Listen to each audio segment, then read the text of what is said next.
Hi, everyone. Today we have a very special guest that I want you to hear from.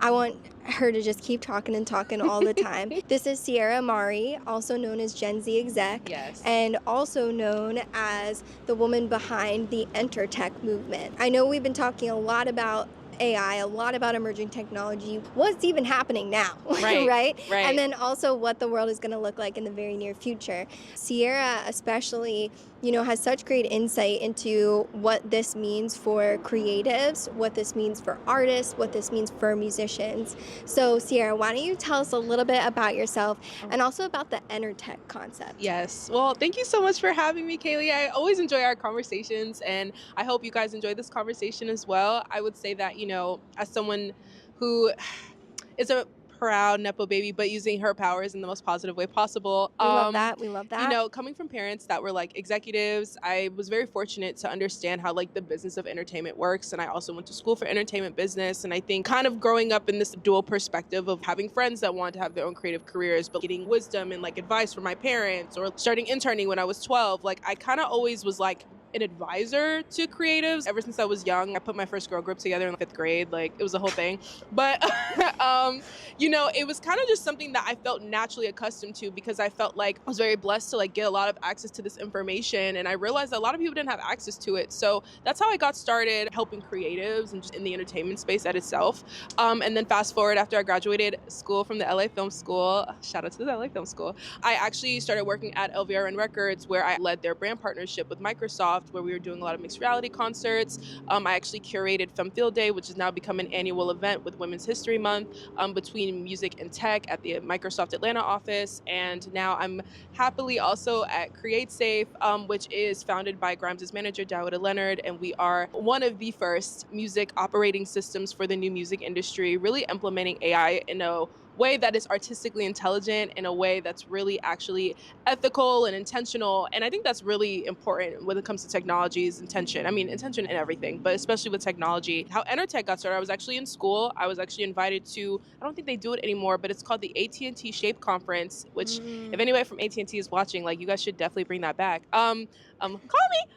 But it was actually a conference. It was a gamified conference of entertainment and technology back in 2019 at the Universal Studio lot. And it was basically like you would have these panels, but you had like these gamified like buildings where you had an app and you had to go to these different buildings. And it was always these new like discoveries and demos. And I think at that point I realized, entertainment is already extremely technologically advanced. And in the words of Dawida Leonard, we're already one of the most technologically advanced industries. The problem is that our leadership plays defense instead of offense. As someone that just started noticing these patterns, even online, building my platform, COVID happened. So, that shift of people really becoming dependent on technology in a way that we hadn't seen before. I just wanted to create a name for something that I was already seeing. Right. From the position of a creator, even from where I sit, obviously working on marketing and programming for Cyber Collective and then doing YouTube, you do feel like you're constantly getting this emerging technology thrown at you, where you naturally go into defensive mode from your own perspective in your own creative endeavors. Have you felt like you've been on the defensive with these tools, on the offensive? Like, what is your vibes and your feelings around it? And how would you describe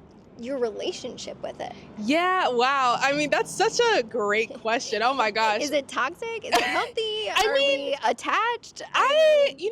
For me, you would think because I'm like known as Miss EnterTech, I would be so pro technology. I actually have a love and hate relationship with technology. I know. I think we all do, right? Yeah, it's crazy because I feel I'm someone who actually enjoys social media breaks. I love being in nature. I love shutting down. I love taking time to really recharge my own human battery, if you will. But I also have a really strong appreciation for technology, especially with what it's doing now for creatives, especially those in the entertainment space, because I actually referenced this in the interactive guide that I'm working on, where I think it's funny how entertainment for years has had these inhumane, unrealistic work conditions and expectations of people that work within that system, kind of like robots. But then now all of a sudden we have, tools that can actually help us mitigate those things, and we can actually help delegate those things, and we can actually focus on the humane aspect of creativity.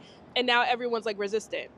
So, I think And that's kind of how I feel about it. I think the intentionality of technology is how are people actually using it. I think there was a quote, I forgot where I saw it, so my apologies for not being able to quote properly, but someone said, either you're using the internet and technology or it's using you. And I think that you have to kind of ask yourself in the ways of your own behaviors and becoming self-aware. It's about, how people are utilizing this type of technology and also educating yourselves. But I also know education it's important, but I think the way that we learn is so outdated. Education is not enlightening. It's not fun for people. People struggle even with researching how to use this technology versus like enjoying going on these rabbit holes. As a marketing girl myself, Shout out to all those marketing girlies. Shout out to the marketing girlies. We really do run the world.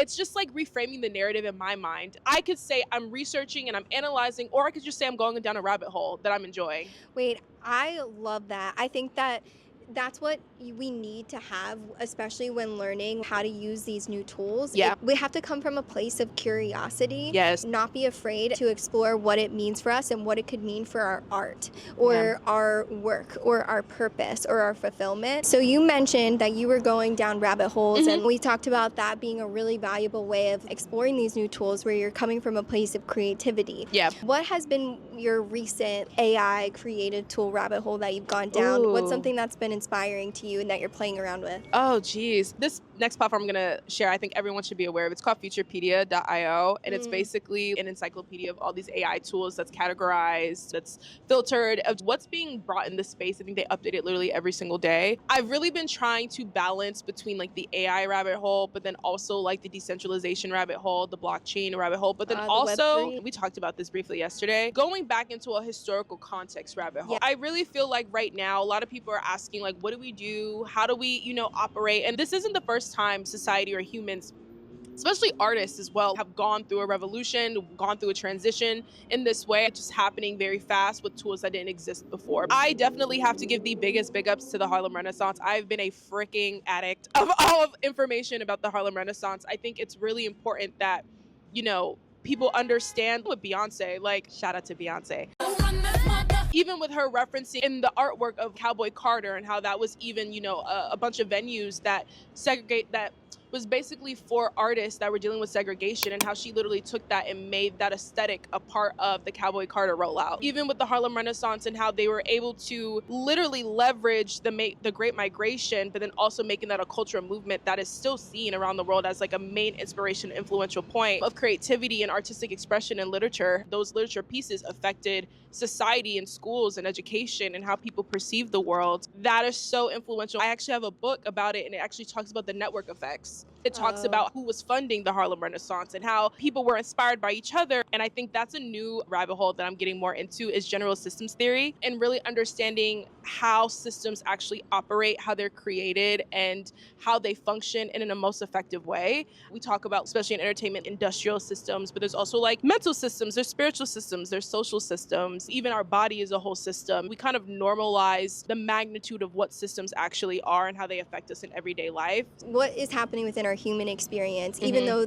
these technologies are very new to us, change is not new. Evolution is not new. Creative inspiration is not new, and especially creative inspiration coming from each other and how we are all perceiving and moving forward can be so game-changing, and it has been entirely throughout history. So I love how you're going down these rabbit holes of the new technology, how it can influence you, how can it influence creatives, and how it can also inspire other people. But then what are the patterns in how that's happened over time? One of the things that our current digital landscape does is that it kind of disconnects you from that generational wisdom. It fragments a lot of things, especially your information. You may not have come across a conversation yet about AI, these creative tools, and the Harlem Renaissance. Right. When you mix generations together, when you look at your full picture and make these comparisons, it makes things less scary. I think it makes things more inspiring. It also is empowering to humans that you can really evolve. I'm glad you brought that up. We've talked a lot about immersive experiences. Yes. And one of the things that I love to talk about, as you guys know, is